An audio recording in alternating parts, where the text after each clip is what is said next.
Well, hello, Flickering Myth family, and all you Star Wars fans out there. My name is EJ, and in this video, we will be discussing the brand new Disney Plus series heading to us this week, actually, later on today. Okay, we have a lot to discuss. This is a continuation of Star Wars Rebels with a little bit of Clone Wars. Hell, there's a lot more jam-packed into this series. Hell, into these first two episodes, we will be discussing Ahsoka.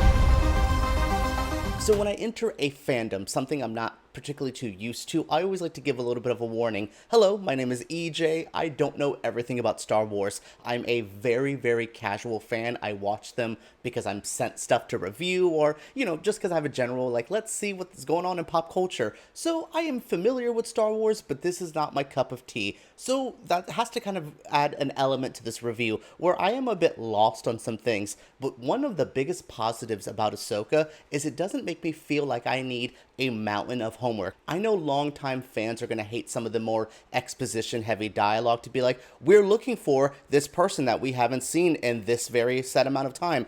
It's very specific lines of dialogue, but for me, as an outsider who doesn't really know much about Rebels and Clone Wars, I was really like, oh, I understand what's going on in this plot. I'm not completely lost. If you watch an MCU show nowadays, you will be completely lost because there's 18 other shows you need to watch and 3 movies just to make sure you know what's going on. And I'm not saying Ahsoka is completely isolated. It's not its own little thing. This is definitely an attachment, a follow-up to other franchises in the little Star Wars universe. But again, I think it works on its own. I think this is a pretty fun show. That's where I keep going back to the prequel comparison. I think the prequels are obnoxiously fun, but there's also a very dark, deep undertone to it. It's not on the surface because they definitely want to have time for us to go to that weird 1950s diner and we have to have, trade conversations and Anakin has to rant about sand. There's a lot of other time for other stuff in these prequel movies, but what I liked about Ahsoka is it reminds me of the prequels in the best and worst ways. We'll discuss that as we get through this review, but overall, I enjoyed the show. It's pretty fun. There's only 2 episodes. I don't know how many episodes this is going to go, but with the 2 I saw, I thought this was a really good start. I thought there was a lot more positives than negatives. There's definitely some negatives. We'll discuss that in a moment, but again, I think this is a fun show. I think it does what it needs to do, and it also shows me a side of the Star Wars universe that I'm like, okay, I may not like this, or this, but this specific story with Ahsoka, the Jedi apprentices, the follow-up of Order 66, all of that really is compelling stories, and they kind of use that to their advantage in this show. With Ahsoka, we are following the titular character, Ahsoka Tano, who is played by Rosario Dawson. She is in a very weird spot in her life. Her mentor's dead, gone, Vader, he's in the Vader life, and then her apprentice is Sabine, who is a bit of a hot mess herself. Yeah, everything's in a weird state, especially if you're a Jedi. Actually, it never seems to be easy to be a Jedi in the Star Wars universe. Never once has it seemed to be fun. If I had to pick a fictional universe, Star Wars seems too complicated and too messy. This show is the perfect example. So Ahsoka Tano is kind of gaining her position in life, trying to figure out what the hell to do now that she is, without a mentor, without other Jedis. And she's sent on a fetch quest to go find something. Very Star Wars plot. Let's get this key to find this map, to find this person.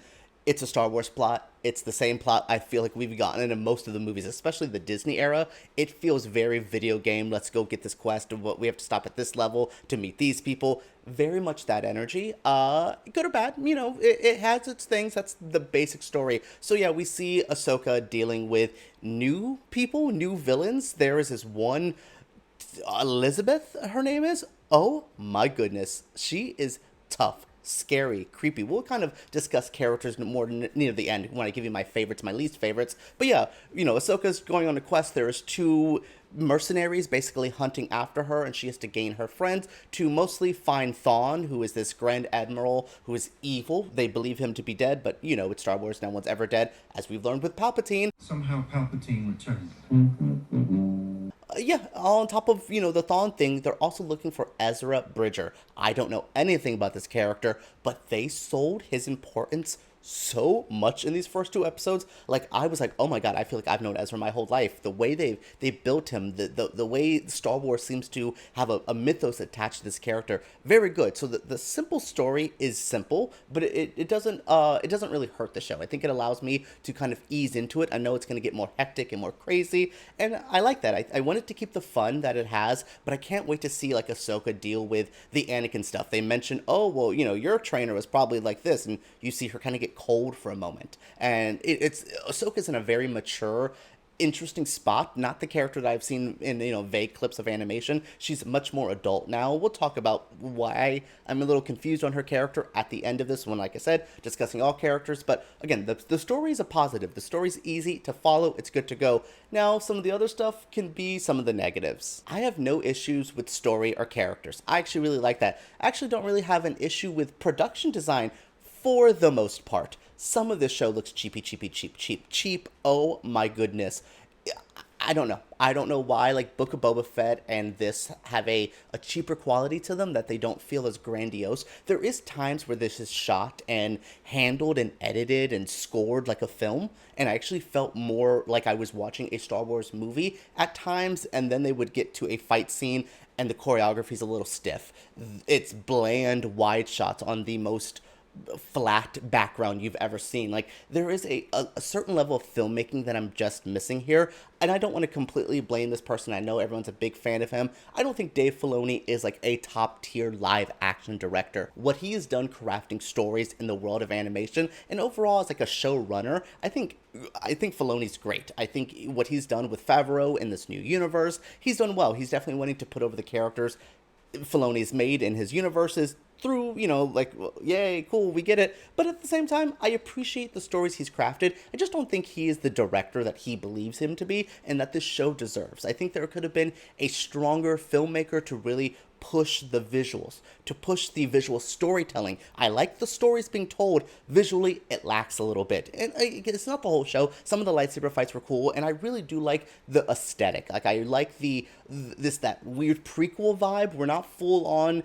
desolate darkness that we are in the original trilogy. We still have that glimmer, that polish that the prequel universe kind of had. I really like the look and vibe of this. It just feels like at times the filmmaking isn't allowing the production, the costumes, the really cool effects to really live as fully as they can. Now, I said I like the characters that I got to meet in the first 2 episodes of this. There was a lot of them, though. There's a lot of people that I'm like, okay, Sabine is this person, Ezra's missing in here, here's Baylan, played by Ray Stevenson, in a great role. He's the head mercenary villain dude. He has like an assistant with him. He's also working for this woman named Elsbeth, who's this evil witchy woman. Bro, is there witches in the Star Wars universe? Because you're about to win me over giving me WandaVision Coven of the Jedi's realness. Like, that is interesting. Those are some really fun notes. So these characters are really good. The villains are okay. I'm waiting to see Thrawn. We've seen him in the trailers. I think he's going to be the villain we get. But I actually really like Baylan as a mercenary, this former Jedi who survived Order 66, who's having to do what he needs to do to survive.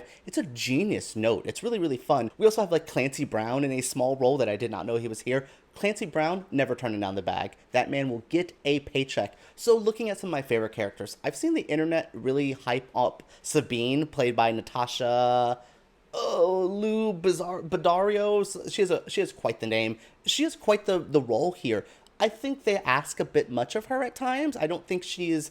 maybe I just don't like the Sabine character as much as I thought I would. I've seen a lot of other critics really hype up her story and how she's the main focus of this. And sure, but also do not take away from Rosario Dawson's Ahsoka. She is not as flashy, not as outlandish as some of these other characters. Like, Sabine has this really cool, chase scene where she's trying to, prove herself as a badass. Like, there's a lot of, oh, she's the cool girl. Where Ahsoka, she's done her cool girl stuff. She's already lived that life. She's also had trauma that she's dealing with. And Trauma. PTSD. Trauma. I think Ahsoka is the key to all of this. She's such a fun character. There's still a glimmer of enjoyment in her, but there's still some fun, and there's just a lot of weirdness to her character. Very heavy, dark, mature character, but I can see where originally people fell in love with Ahsoka, because there's a glimmer of hope that I'm like, oh, I want to see it again. This could be really fun. This is really a strong cast. I think stronger than a lot of the other Disney Plus series, and why I think a lot of this reminds me of the prequels. Because say what you want, those prequels, I mean, Qui-Gon Jinn, we had Darth Maul, we had Palpatine, we had, like, Ewan McGregor, his Obi-Wan, iconic, Anakin, Natalie Portman, doing something. Again, I really liked the actors, and I thought they all really, in those 3 films, had time to grow, and I can definitely, one thing I would say about this, I want to see more of these characters. I need to go back to Clone Wars and Rebels to fill it in, because that's what it did. I like the expansive characters, this prequel era characters. I don't know, it speaks to me more. I'm sorry about you Han Solo diehards out there, you Luke fans, but give me a prequel era story with some better production value than the prequels, and I'm in. And that's what Ahsoka's offering so far. As I've only seen the first 2 episodes of Ahsoka, I don't really know where to go yet. I gave Secret Invasion a positive score after seeing the first couple episodes, and boy do I regret that by the end of that. So I'm gonna wait on my Rotten Tomatoes vibe for this. Overall, I am positive. I like where it's going. I just need the story to stay, sleek, forward thinking, go. Maybe Filoni does not need to direct every episode. Where's Favreau? Bring me Favreau in. This could be a lot better. Overall, a good start, a really good stuff. Makes me think of the prequels, which I like, and I hope you all do too. Let me know what you think down in the comments below. Subscribe to my channel and give me a thumbs up if you did enjoy. All right, everyone, let's talk about Ahsoka and Star Wars down below.